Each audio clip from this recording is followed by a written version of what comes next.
Hey friends, if you encounter the issue with slow file copy speed in Windows, then please watch this video. I will guide you through the resolutions. The first solution is to use USB 3.0 or faster. Now, what does it mean? There are multiple USB ports on systems, and one of them is the USB 2.0 port. One of them is the USB 3.0 port, which is 10 times faster, and then there are other options which are even faster than that. But I will suggest that these days, as for the size of files, do not use USB 2.0 ports for file transfer. You can use them for connecting peripherals like mouse, USB, external keyboards, and stuff like that. But don't use them for file transfer. Use the USB 3.0 port or faster. And how do you identify a USB 3.0 port? It is blue in color. The next one is try changing the USB port. Obviously, try changing it to something else if it's not working.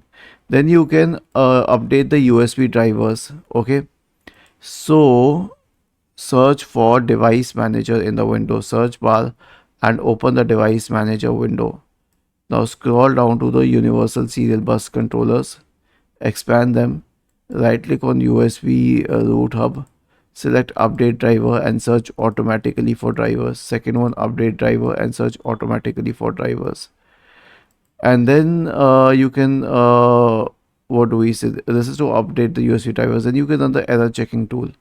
So go to this PC, right click on the local disk, and then select show more options, properties, go to tools, click on check, and then click on scan drive.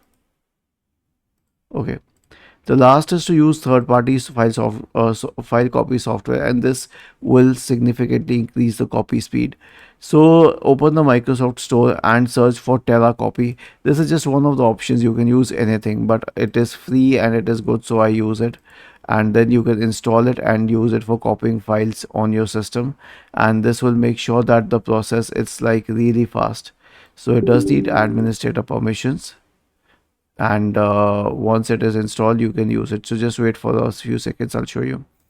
Search for TerraCopy and then open the TerraCopy app. Okay, and then you need to pick the source. Let's say that the source is this video, and then you need to open the target, and let's say that the target is a pictures folder, and click on that, and then you can say copy, and you saw in a fraction of a second it copied the file in a fraction of a second, which is way faster than what Windows would have done for a media file. And let us check if it is there. Yes, it is there. Was this helpful? If yes, then please subscribe to the channel, and if not, then let us know in the comment section of the video on how we could help you further. Thank you for watching this video and have a nice day.